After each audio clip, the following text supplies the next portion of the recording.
dahil ang corruption po ay problema na natin.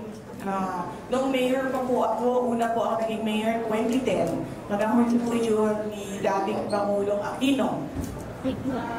At balik po ako na una po ako naging public official is 2007. Panahon po yun ni dating Pangulong Aquino. Tapos naabutan ko po si dating Pangulong Aquino, President Duterte, ngayon po President Marcos.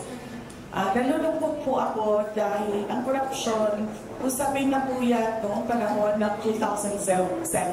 Reklamo na po natin yan mga Pilipino noong 2007.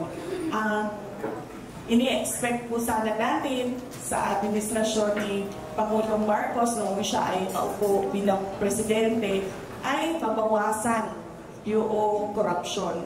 Dahil nakakaabala siya unang-una sa mga tao, sa mga negosyante, and syempre sa kaunlaran ng bayan. Pero ang nangyari po ay kabaligtaran.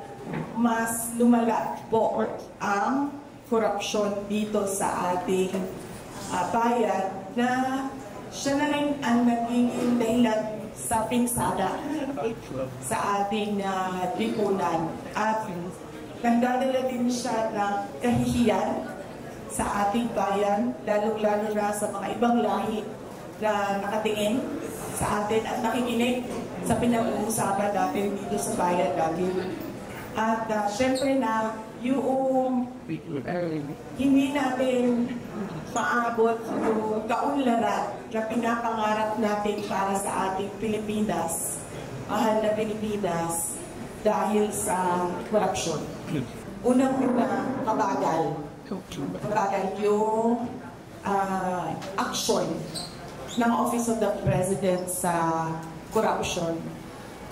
Puro lang po salita ang nitagamit. Kung nakikita po ninyo, noong 2024, nagsabi na po ako na may problema sa budget. Dahil ang budget ay hinahawakan ng 2 tao lang. At totoo po yun. Wala na pong nangyayaring by cap. Dahil pinag-uusapan na lang yun at pinag-ihahati-hatian. Pero wala siyang ginawa. Wala lang siyang sinabi. Wala siyang komento.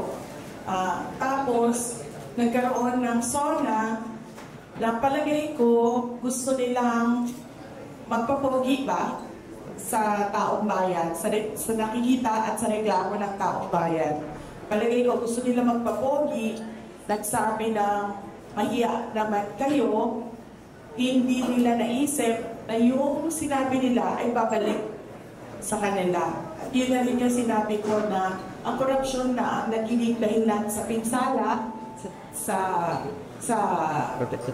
mga pagbaha, sa perwisyo, sa mga tao. At makikita nila, tingnan natin na walang action at walang ginagawa.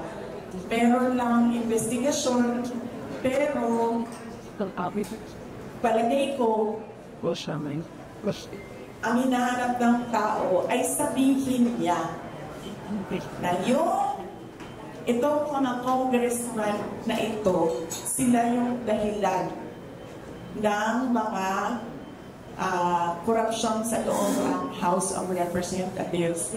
At palagay ko, hindi din niya masabi dahil aabot siya sa sarili niya, sa Office of the President.